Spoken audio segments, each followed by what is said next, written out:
Hi, everybody.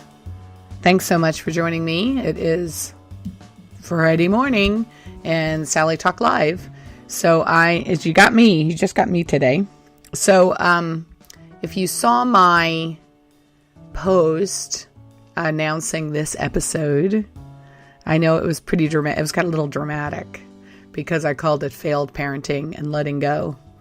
And so before I get into all that, a couple of people reached out to me and they were like, oh no, you're a good mom and all that. And I understand that and I appreciate that. But I think when you get to listen to this episode and get to the end, you'll understand why I called it Failed Parenting. First of all, I'd like to thank my sponsor. So eventually I do want to monetize this podcast and move forward with it. And I'm going to, as soon as the school year is over and I'm done with Boys and Girls Club on the 23rd, I'm going to really focus on that and figure out how to monetize it. But in the meantime, I'm going to get used to plugging a sponsor. And so my sponsor is me. I'm an independent consultant with Arbonne International. And for 39 years, Arbonne has been careful to put only healthy ingredients in their products to the point where they don't allow 2,000 ingredients that are commonly used in America and in Europe. So I think there's 1,300 ingredients that Europe doesn't allow. There's 9 to 15 that America doesn't allow, and we don't allow 2,000. So we've never done any of the dyes, the chemical fragrances, along with the animal byproduct, the petroleum, and the lead, all of the stuff. The animal byproduct's pretty nasty. Anyway, if you're interested and concerned about what goes into your body, and you're starting to realize that maybe I should really be taking care of what my skin absorbs and what I put what I eat, you can sit down and we can talk about it. So Arbonne International, making the world a healthier place, one person at a time. Okay, thank you for my plug. It does support my podcast, so it is legit plugged. Anyway, so I said Failed Parenting and Letting Go. So nobody has to worry. I don't feel like I'm a failure as a parent. But I do believe that we are in a generation where we are trying to be perfect parents.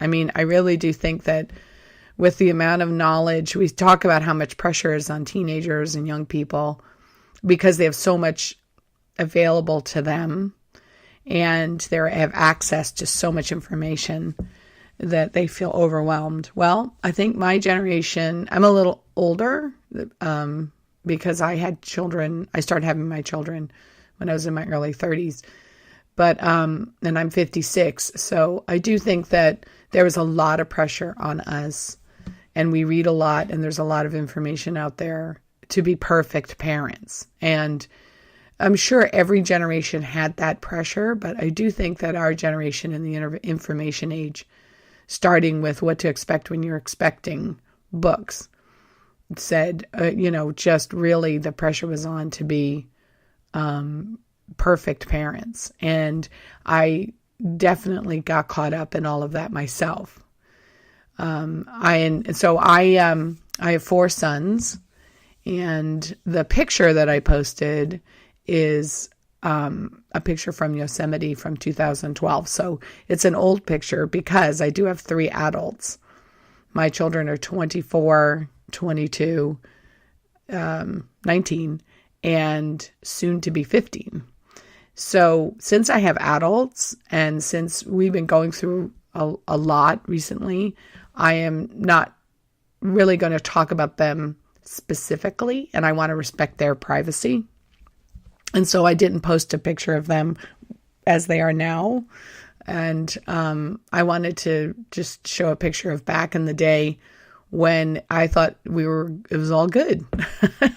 And we went on a trip together and we went to Yosemite and we hiked Yosemite Falls. It was a really amazing day that we spent 9 hours together and we hiked up Yosemite Falls and it was a long hike and it was a scary hike but it was one I'll remember forever. And so I wanted to post that picture because a lot of stuff has happened since then. So basically, their father has Huntington's disease. He was diagnosed with that a little over a year after we divorced. And so that's been a difficult thing for them to shoulder. And I always knew that it was coming. I always knew that since there's no cure for it, I knew that that was going to be something that they wrestled with. And so I knew that we had a lot of, even when they were younger, I knew we were going to have a lot. And then, of course, John's death 3 years ago was devastating. So that was a difficult thing for us all to deal with as well. So I've been a single parent ever since, what's the word? Like an actual literal single parent where I made all of the decisions for my children. It's been pretty much since the last 14 years.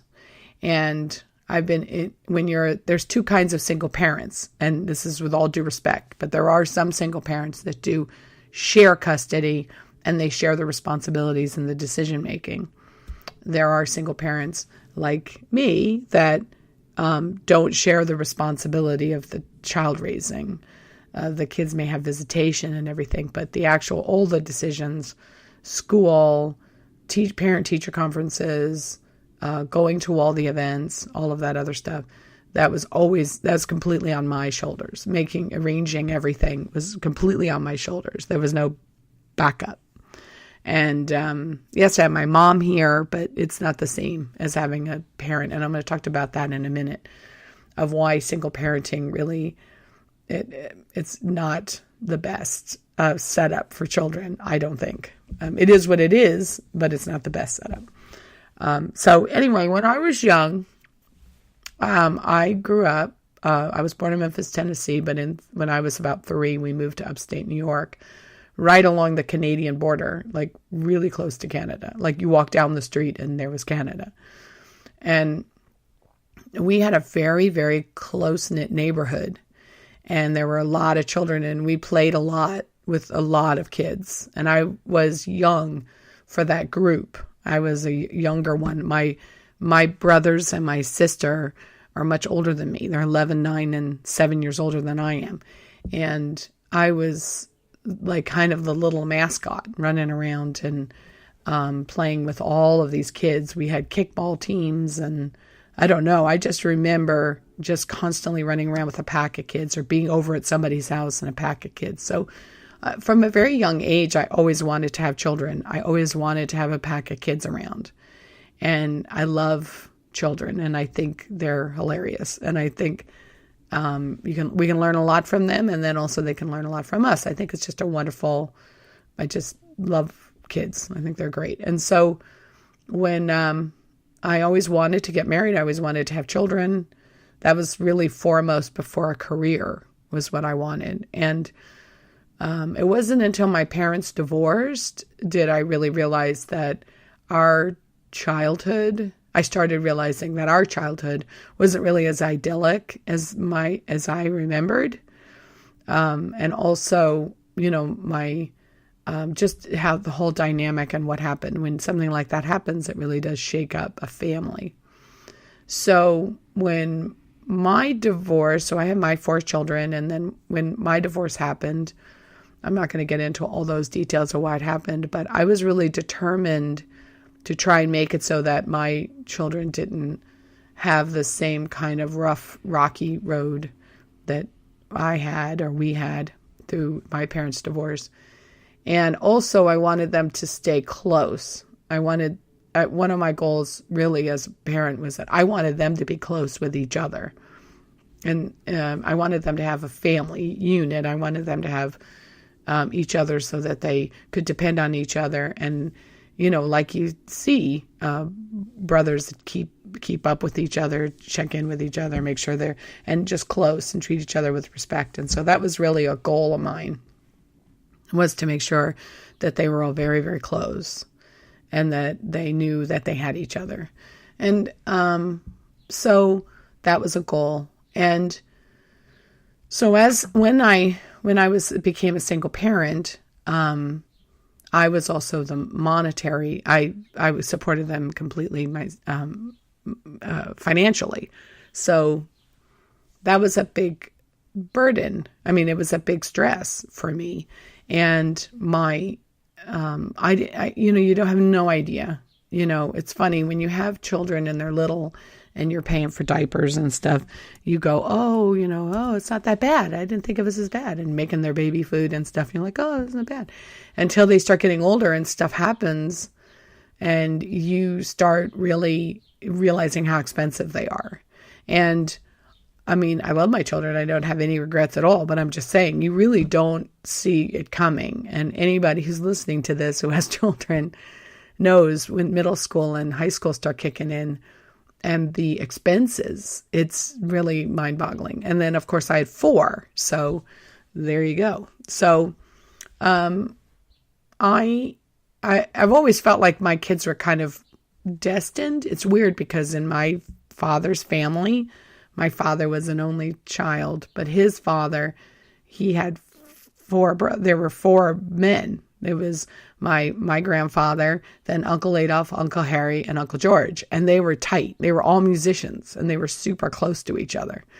So it's just interesting and they were all born right around the turn of the century, like the end of the 1800s into the 1900s, whereas my kids were all born at the end of the 1900s and into 2000. So it's just kind of strange. I always felt like it was destiny that they were supposed to be together. And if you're ever around my 4 sons, they really just seem like they're supposed to be brothers.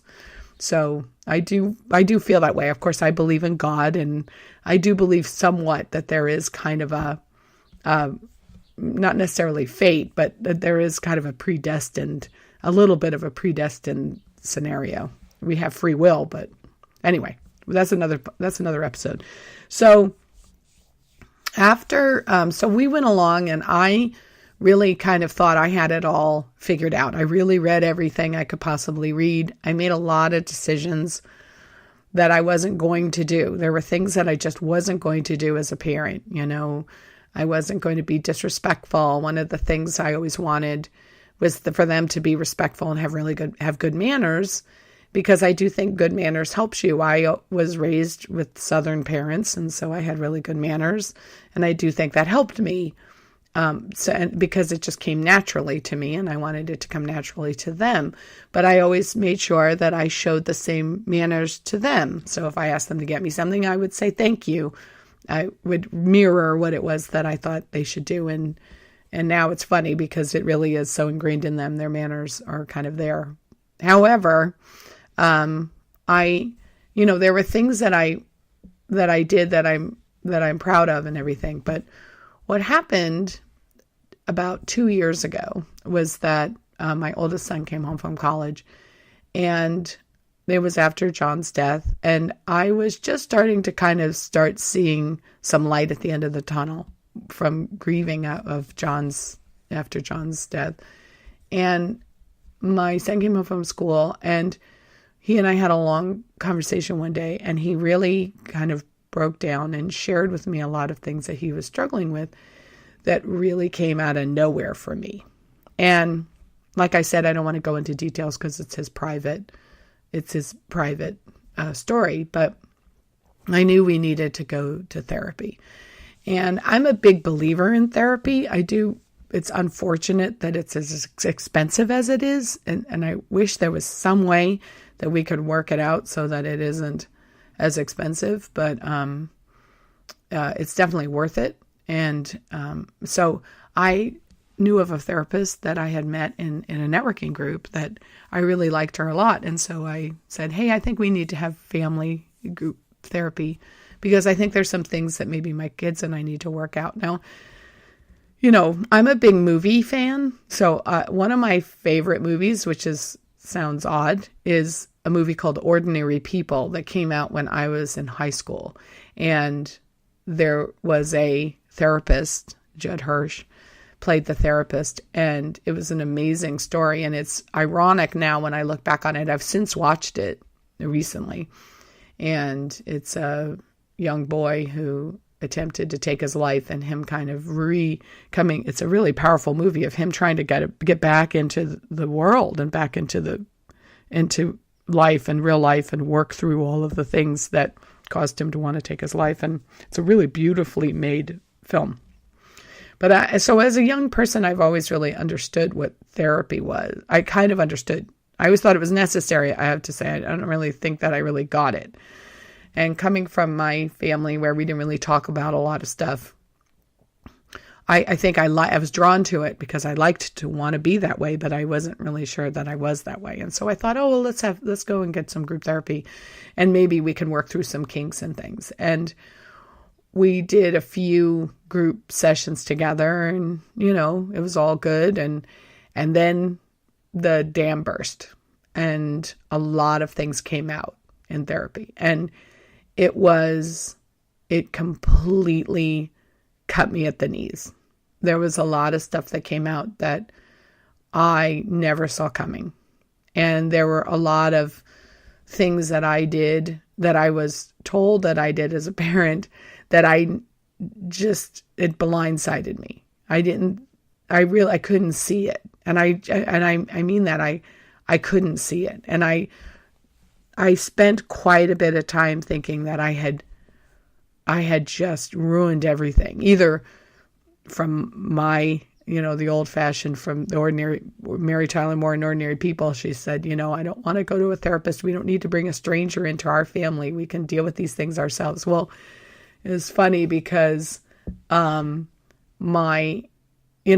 kind of my family aspect of it, is like, we can get the family can take care of their own thing. We don't need to bring somebody else into this. And so I started worrying, like going back into like, oh my gosh, did I just make a huge mistake by going into group therapy?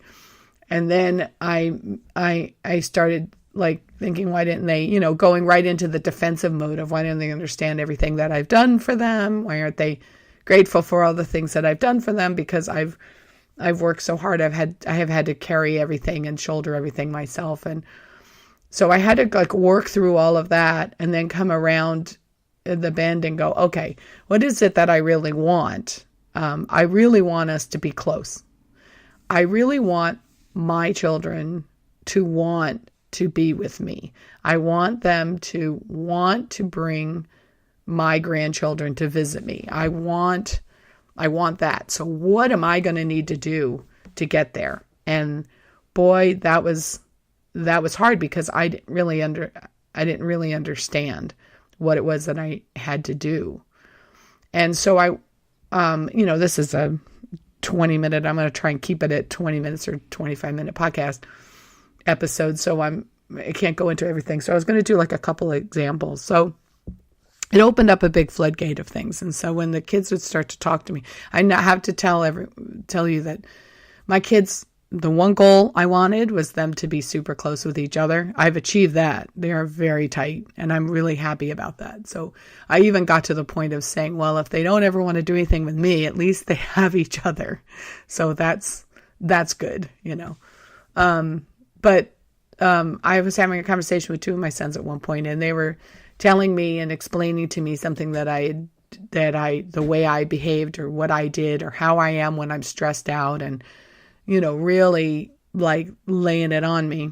And while they were saying this, I was saying, well, you don't understand, I didn't mean it that way. That wasn't my intention. And I kept trying to explain to them that basically that they were wrong to think that way.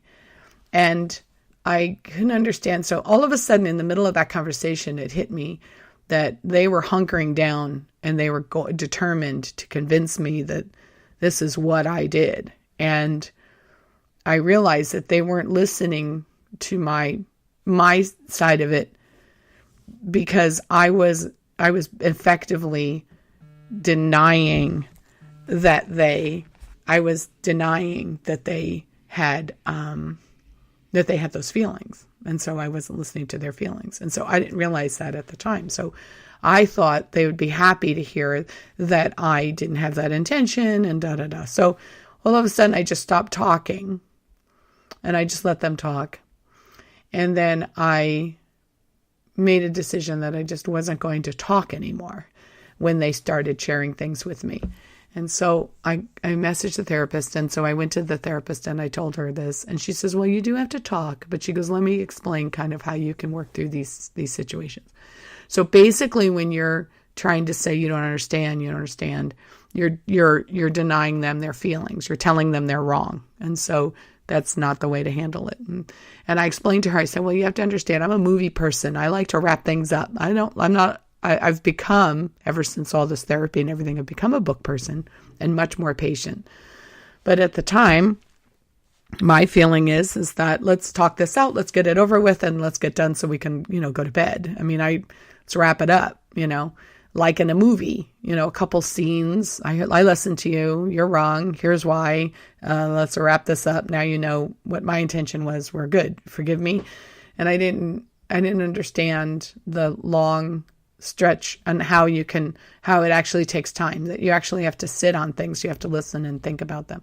So she gave me a working script, and it was funny. It was literally, and maybe if you're listening, you might know this. I had no idea.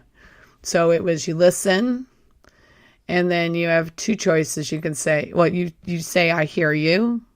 Thanks so much for sharing this with me. You can clarify it by saying what you're saying is that, and I'll just use something like, when I get stressed, I transfer and my stress over money to going around and getting on everybody because they're not doing what they need to do and feeling like they're not pulling their weight or whatever. And so I get like that. And so they get to say, yes, that's right. Or, well, it's not all the time, but yeah, you do that, whatever. And they can clarify what it is how they feel. And then I can say, okay, I heard you. And then I have a choice. I can say, let me think about this for a little bit. And can we talk about it later? Especially if it's something really, really painful, which there were many of those times where they'd said something that was just so painful to me because it was so not what I wanted to come across as a mother, and for them to think that that's what I was doing. And so I loved that I got that chance to go, I need to think about this. So can I think about this and we can talk about it later? And I've used that since, and it's been good for me, because then I can take a break and take a breather and clarify and clear my head as to how I'm reacting to it. Or if I feel up to it, I can say, okay, so here, this is my perspective. This is how I was trying to come across.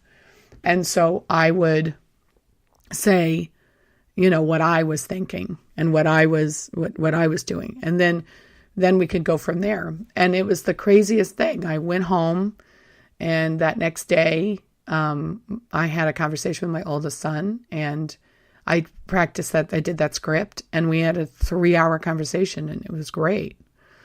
So that was like an amazing thing. And so some of the things that I've learned from all of this, because there were stretches where nobody was speaking to me. There were stretches where I really thought that I had made such a huge mistake, and that nobody understood me, or there was some really stressful times. But I started realizing that that I needed to be really transparent, and I needed to be really vulnerable. And one of my sons said to me, because I told him, I said, it's hard for me to be vulnerable because I'm afraid when someone says something to me, I'm afraid, because I'm a talker. I'm on I have a podcast now because I talk so much. I talk, and I'm afraid I'm going to take the conversation and make it about me, especially when somebody's being vulnerable with me and telling me something about themselves. I'm very conscious to not make it about me. And I always feel like, if I feel that way, yes, I had that happen to me, and I go into a story that I'm making it about me, and I don't want to do that. So a lot of times I just won't say anything. And my son said, you can be vulnerable, and you can say, that happened to me, I understand how you feel.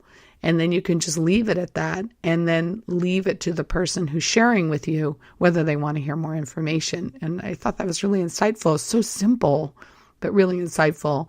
And I realized how black and white I can be, how I feel like it has to be all one way or nothing, or how impatient I am. I'm so impatient that I want everything all wrapped up neatly and fixed and, just like a scene in a movie. And so it's been really an amazing process. And so my come around for this, and to wrap up, is I think all parents fail in some capacity. I think we all make mistakes because we're probably overcompensating for something that was done. We all have a laundry list from our own parents, and we want to make sure we don't do that. But there was probably a lot of stuff that they were doing that we didn't know and we didn't see. And so when we then have our own children, who, if we let that go or whatever, but I believe we all make mistakes. But I do think that part of the whole process is that we're supposed to make mistakes. I think that there are some things that we do that we just make mistakes.